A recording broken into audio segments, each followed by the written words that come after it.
got a mean white woman, mean as all get out. I got a mean white woman, mean as all get out. Anyway, here's what's happening today, boys and girls. Ah, look, I've got the GM feeling. What we're doing here to my neighbor's 63 Chevrolet is we're overhauling the brake system. And I had to beat the race was stuck on the spindle, so I had to expertly move that off of there. And we got new drums, we got new cylinders, we got new shoes, we got a spring kits, we got new hoses and we're going to do it on the front and on the back. Back and the front. The reason I'm showing y'all this, I forgot something that I had to remember again the hard way. These drums on the front are riveted to the spindle, to the hub, I'm sorry. And normally, you've got to cut these rivets off to get the hub off of it. So stupidly, I didn't remember, and I cut the rivets off from the front. And that leaves the back side of the rivet still stuck in the hub, which is not good. I don't trust them for staying in there. I've always removed them anyway. But the way to do this, and I finally remembered after beating my head black and blue, is you take them loose from the inside. That's what I did finally on this. Tuck them loose from the inside, and that way you can knock the whole rivet out. Where's the thing at? You knock the whole rivet out from the back side to the front. It's when they put these in there, they swedged them inside the hub, inside this hole, and just cutting one end of it off ain't enough. I mean the outside of it, where they bucked the rivet and set it, made the little ducktail on it. Anyway, if you do that, do it this way. Not this way. I got to lick my cap over and knock them out on the other side. So if you got one of these old trucks, I'm sure Mr. Heavy Chevy knows this already, and he should be here advising me, but he's not here. He's like 800 miles away, bless his heart. But I'll lick my cap over and knock that out. And I got that done, got one done. And then I went to the house and took a shower. See my little shower pajamas on, and done that. I just wanted to tell you all that because, boy, after I beat on that for a minute, I said, what did I do? What did I used to do? And then it came to me that you knock them out from the back forward. Duh.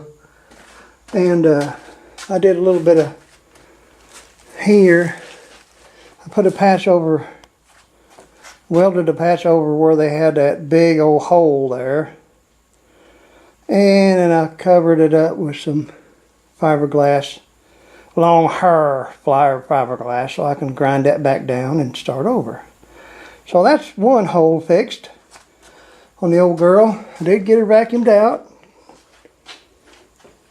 And going to peel a whole bunch more stuff up and get it back down to metal before I treat it with some metal treatment. And then I can start doing the insides. And then I got to cut this back, and then I got to sand it smooth.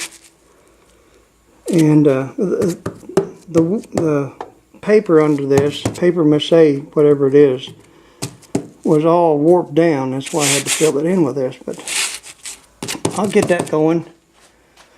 And I've been cleaning, getting ready to paint this whole smear. So that's what little bit I've been doing. And I guess that's a good thing, I guess. So as the sun sinks in the west, so I'm going to go in the house and aggravate the kids and aggravate Mary Ann. Mary Ann came home from work. She was all flustered. And I jumped in there and made her some fish cakes. So that's not why I had to take a shower, but it was a good enough reason to do it anyway. So anyway, that's a quickie for me. I'm just disappointed that I forgot how to do them rivets. And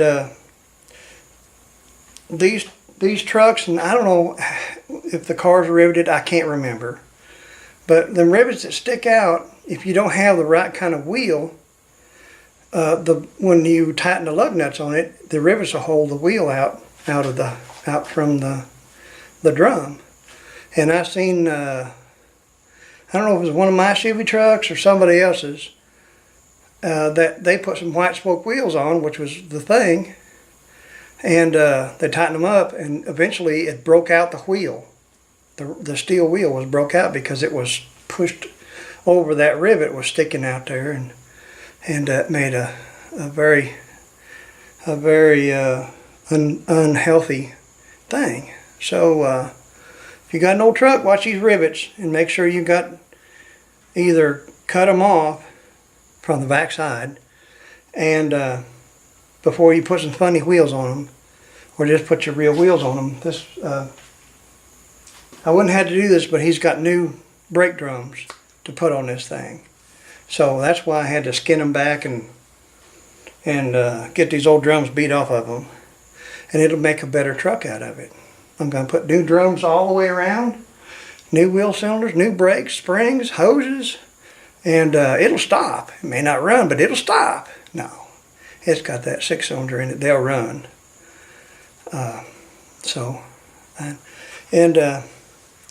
Calvin's Corner has got one of these hats. And this hat is, years ago we had a Stetson factory in Missouri. And they're making double X and triple X, which means more expensive, Stetson hats.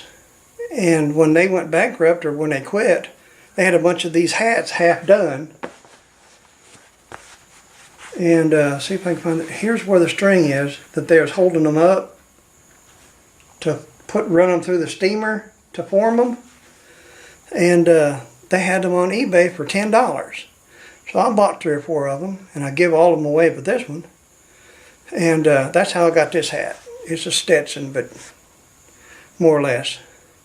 So I don't know how Calvin got his, but his looks very much cool. And it looks good on him.